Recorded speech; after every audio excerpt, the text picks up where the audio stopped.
Nói thật với các bạn, có một nỗi đau mà bất kể giàu nghèo, già trẻ lớn bé ai cũng phải nếm trải ít nhất một lần trong đời. Đó là cảm giác cầm gói bim bim to oạch, rực rỡ sắc màu, trông phấn khởi vô cùng, nhưng vừa xé xoẹt một phát thì ôi thôi. Một làn gió thanh mát thổi qua, còn dưới đáy túi là mấy miếng bánh nằm hiu quạnh như thể bị bỏ rơi. Cảm giác đó có thể là thất vọng vô cùng. Nhiều lúc chỉ muốn gọi ngay cho nhà sản xuất để hỏi xem là họ bán bánh hay bán không khí nữa. Nhưng hãy bớt giận đi một chút, vì hôm nay chúng ta sẽ ngồi đây để nói với một câu chuyện, đó là tại sao chúng ta không hề bị lừa, mà ngược lại sự rỗng tuếch đó lại là một đỉnh cao của khoa học, kinh tế và cả những chiêu trò tâm lý cực kỳ cao tay. Vì sao bim bim phải rỗng ruột? Đầu tiên chúng ta phải nói ngay để rõ và giải oan cho nhà sản xuất. Cái thứ làm túi phồng lên không phải là không khí bình thường mà chúng ta hít thở hàng ngày đâu. Các bạn cứ tưởng tượng mà xem, nếu họ bơm không khí bình thường vào thì chỉ cần vài ngày thôi là gói bánh của bạn, gói bim bim của bạn sẽ hỏng ngay. Vì sao ư? Vì trong không khí có khoảng 21% là oxy, mà oxy là kẻ thù truyền kiếp của mọi loại đồ ăn chiên rán. Khi tiếp xúc với chất béo trong miếng bánh, oxy sẽ gây ra quá trình oxy hóa, làm dầu bị biến chất, sinh ra mùi hôi dầu cực kỳ đáng sợ và làm miếng bánh mềm oặt, dai nhách như là miếng bìa cắt tông. Thế nên người ta phải dùng một loại khí khác, đó là khí nitơ. Đây là một loại khí trơ, không màu, không mùi, không vị và quan trọng nhất là nó cực kỳ lạnh lùng, chẳng buồn phản ứng với bất kỳ thứ gì. Khi bơm đầy nitơ vào túi, họ đã đuổi sạch sành xanh oxy ra ngoài, tạo ra môi trường ngủ đông hoàn hảo cho chiếc bánh. Thế là dù bạn có mua bánh ở siêu thị để vài tháng, mở ra nó vẫn cứ là thơm phức, giòn tan như bánh vừa mới ra lò. Nó giống như kiểu bạn đi cổ vũ bóng đá mà có hàng rào an ninh bảo vệ nghiêm ngặt vậy. Nitơ chính là lớp hàng rào đó, giữ cho miếng bánh không bị tấn công bởi vi khuẩn hay nấm mốc. Cho nên lần sau xé túi bánh ra mà thấy hơi bay ra, hãy thầm cảm ơn nó. Vì không có nó thì bạn đang phải nhai một đống vụn hôi dầu, chứ không được ăn ngon lành như vậy. Giờ hãy nói đến các sự phồng.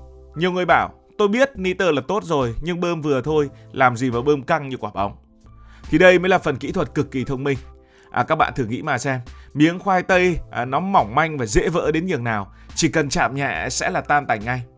Bây giờ hãy nhìn lại hành trình gian khổ của một gói bim bim. Từ nhà máy nó bị ném lên xe tải, rồi chiếc xe đó chạy qua bao nhiêu ổ gà, xóc lộn suốt hàng trăm cây số. Đến kho hàng thì người ta lại xếp chồng hàng chục thùng lên nhau, rồi ra đến kệ siêu thị, khách hàng hết người này đến người kia cầm bóp bóp đặt xuống.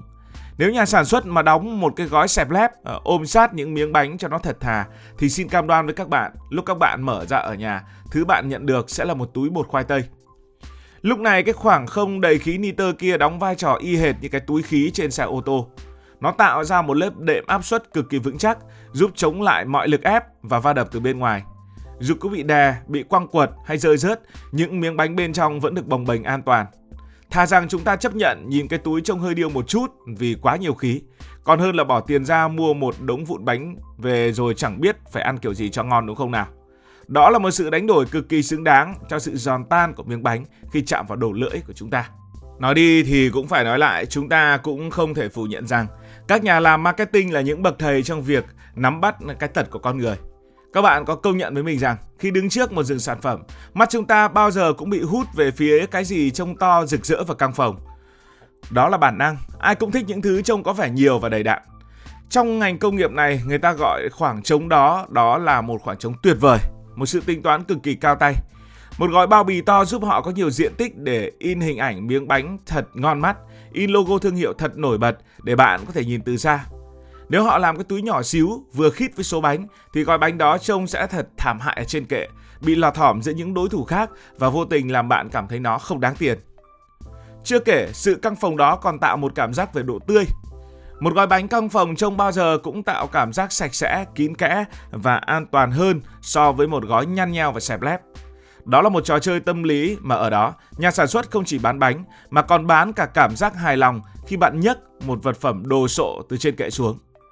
Dù sau đó bạn có hơi hụt hẫng một tí khi mở ra, nhưng ít nhất ở khoảnh khắc mua hàng, cái túi đó đã hoàn thành xuất sắc nhiệm vụ của nó là thuyết phục bạn phải rút ví. Các bạn sẽ thắc mắc, thôi được rồi, tôi hiểu khí nitơ quan trọng, tôi hiểu tâm lý quan trọng, nhưng sao họ không bớt khí đi một tí, làm cái túi nhỏ lại một tẹo cho đỡ lãng phí nhựa? Nghe thì cũng hợp lý, nhưng thực tế nó lại là một bài toán kinh tế cực kỳ đau đầu. Bạn biết không, Toàn bộ dây chuyền đóng gói trong các nhà máy, nó là một hệ thống tự động khổng lồ trị giá hàng triệu, hàng chục triệu đô la. Mọi thứ từ khổ màng bao bì, tốc độ bơm khí đến cái hàn miệng túi đều được thiết lập cực kỳ chính xác.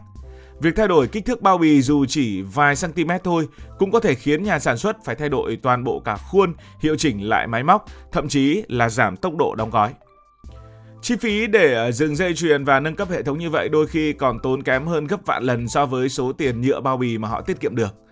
Vì thế họ thường chọn một vài kích thước túi tiêu chuẩn cho nhiều loại bánh khác nhau để tối ưu hóa năng suất.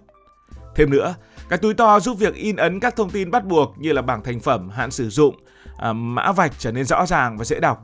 Nếu làm cái túi bé tí, mọi thứ nhồi nhét vào nhau trông sẽ rất lem nhem và khó theo dõi. Vậy nên cái túi rỗng đó thực chất là cách để họ giữ cho giá bán của gói bim bim không bị đội lên quá cao do chi phí sản xuất. Vậy thì sau khi đã hiểu hết những nỗi lòng của nhà sản xuất, làm sao để chúng ta trở thành những người mua hàng thông thái? Bí kíp thực ra cực kỳ đơn giản, chỉ cần bạn nhớ đúng một con số thôi, đó là trọng lượng tịnh. Đừng bao giờ tin vào vẻ bề ngoài phồng to của gói bánh nữa, hãy lật mặt sau hoặc nhìn ngay giữa góc dưới của bao bì. Có con số ghi nào là 30g, 50g hay 100g thì đó mới là sự thật duy nhất.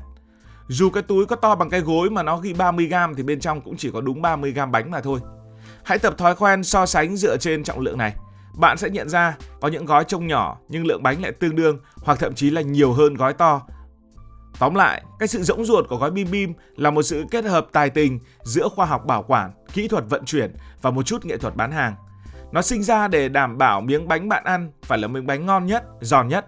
Đừng quá khắt khe với nó nữa, vì nếu không có cái đống không khí ở trong đó, cuộc đời của những người mê ăn vặt sẽ rất buồn chán và chúng ta một lần nữa không được ăn bim bim giòn tan mà ăn bột chiên. Hy vọng những chia sẻ ruột gan này giúp các bạn thấy yêu gói bim bim phồng to hơn một chút. Bạn cảm thấy đấy, đôi khi những thứ trông có vẻ vô lý lại ẩn chứa những điều cực kỳ thú vị. Và nếu cảm thấy thú vị thì bạn có thể nhấn nút đăng ký kênh, bật chuông thông báo và chia sẻ. Còn bây giờ thì xin được nói lời chào, tạm biệt.